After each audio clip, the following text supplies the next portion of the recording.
राजन, मैं प्रमाण देने के लिए तैयार हूँ, पर उससे पहले मैं कुछ चाहती हूँ। क्या चाहिए?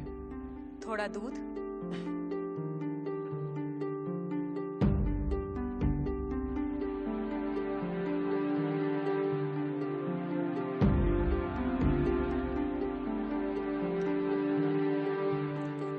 राजन, इस पात्र में आपको क्या दिखाई दे रहा है?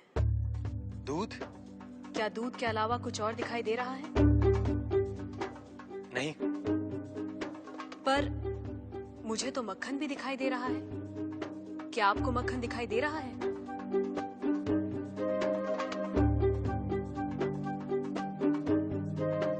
नहीं। पर राजन, क्या इसमें मक्खन नहीं है?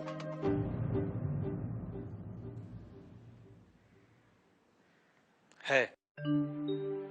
जैसे दूध के कण कण में मक्खन है, मक्खन के कण कण में घी है, वैसे ही ईश्वर सृष्टि के कण कण में भिन्न भिन्न रूपों में है, जो है पर दिखाई नहीं देता।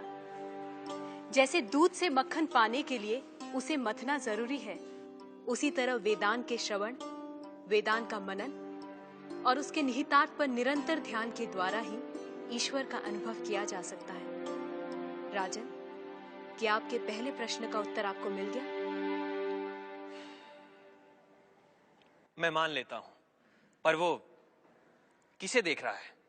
किस ओर देख रहा है? क्या मुझे एक जलती हुई मोमबत्ती मिल सकती है? राजन, ये रहा आपके दूसरे प्रश्न का उत्तर। प्रकाश की ये लौ कहां देख रही है? किसे देख रही है? ये सभी को देख रही है। सभी और देख रही है। राजन, जिस तरह इस मोमबत्ती का प्रकाश चारों ओर फैला हुआ है, उसी तरह ईश्वर की चेतना चारों ओर फैली हुई है, और उसी चेतना के कारण हम चलते हैं, बोलते हैं और सुनते हैं। जैसे ये प्रकाश सभी ओर देख रहा है, वैसे ही ईश्वर सभी ओर देख रहा है।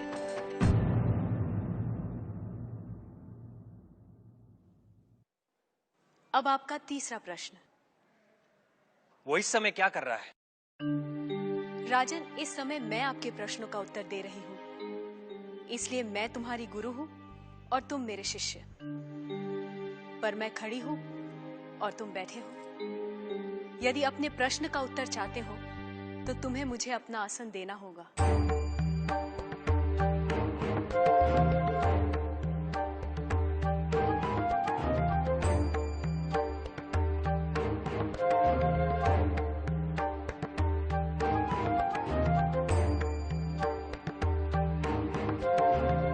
राजन, ये रहा तुम्हारे तीसरे प्रश्न का उत्तर। कुछ देर पहले आप सारे मंदिरों से मूर्तियां हटवाने का विचार कर रहे थे। इस समय आप ईश्वर के बारे में फिर से विचार करने लगे हैं। आप मेरे स्थान पर खड़े हैं और मैं आपके सिंहासन पर बैठी हूं। इधर एक राजा को सामान्य नागरिक का स्थान और एक सामान्य नागरिक को राज सिंहासन दे सकता है, ये आप देख रहे हैं। आप मेरे स्थान पर और मैं आपके स्थान पर बैठी हूं।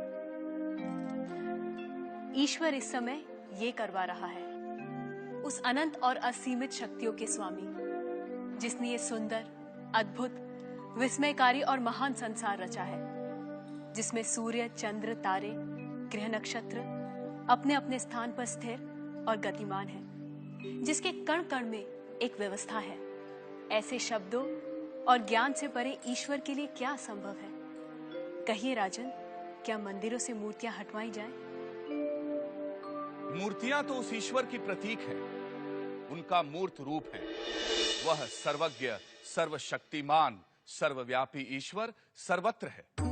किसी ने उसको पत्थर में पाया, किसी ने पेड़ों में, किसी ने शब्दों के माध्यम से, तो किसी ने प्रार्थना करके।